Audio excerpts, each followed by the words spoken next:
If you've ever recorded vocals, you know that the process can be challenging. It's so easy for a vocalist to burn themselves out, especially if they're singing really loud or singing heavy, aggressive vocals. So in this video, I brought on my friend Sean Johnson, who's an awesome vocal coach, to help give us some tips on how to get more control over your voice so that you can last an entire recording session and not get burnt out.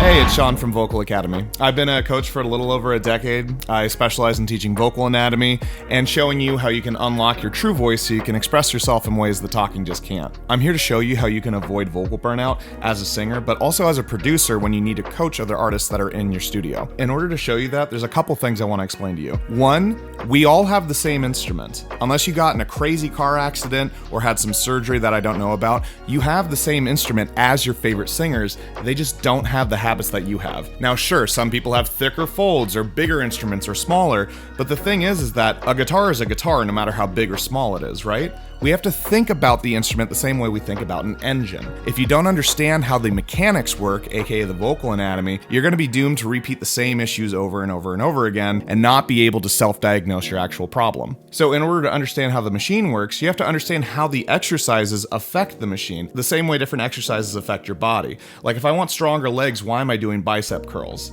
That's the same thing like if you want a better belting part, why are you doing lip rolls? You have to pair the exercise to the specific aspects of your vocal anatomy. I dive into all of that in my free courses that are online right now, but here's just a snippet of what I mean. If you're struggling to hit a certain note, oftentimes it comes down to the pronunciation or the accent that you're using. I want you to think about like a garden hose. Like if I'm going up to water my plants, I'm not just gonna go jet spray mist and just keep changing the settings. That sounds ridiculous, but that's what we do when we overpronounce our performances. If I sing like this, then everything is going to be hard to sing. In order to solve this, a quick thing that I like to do with my students is called drunk singing. I'm not telling you to get drunk. I'm just telling you to not be so theater kid articulate when it comes to your performances. Think about it this way. I! Sounds like I said I, right? I didn't say I. I! That's fucking hard as hell at that point. You have to round it off with an ah.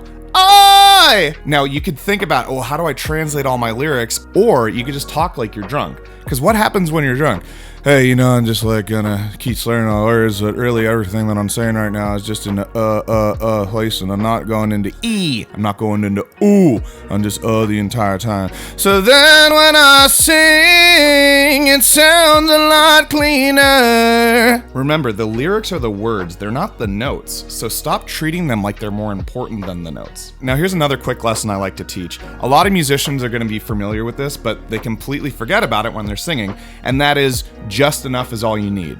That's true for mixing, that's true for playing guitar or any other instrument. If I'm struggling with a solo, it's not flex harder and grip the neck as tight as I can. No, it's in order to find that flow state of just enough in order to glide around the neck. So when you think about how much intensity do I actually need to get the note out, you can think about it like a sliding scale. Hey, that sounds kind of belty right there. If I keep going past that, it's diminishing returns. Oh fuck, and then we start cracking our voice. Just realize just enough is all you need, and that will allow you to have the marathon that is vocals for an entire session, or being on tour night after night, or singing an hour-long set. Again, just enough is all you need. Now with that mentality, let's apply that to the amount of breath that you're using to power the notes.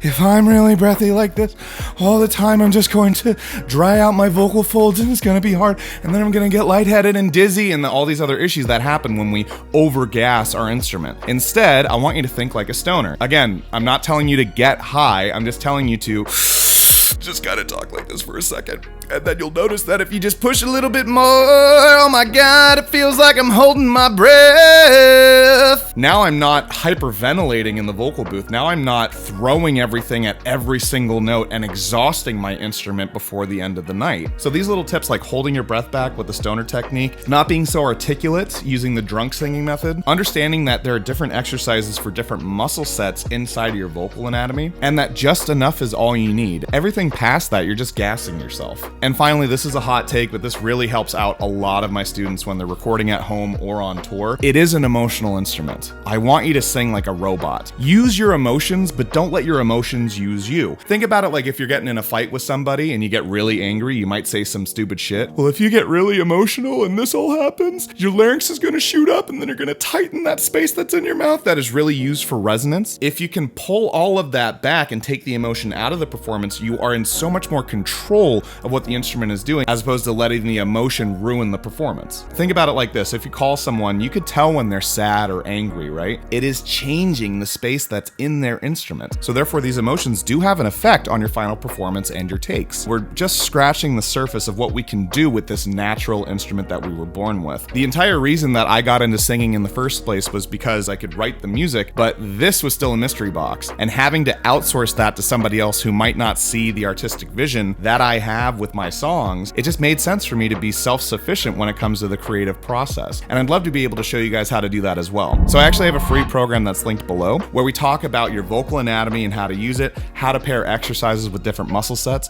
and show you how to go from this. Never give up the fight. There's no way to, if I'm going to the very top. To this. 'Cause we're blinded, distracted.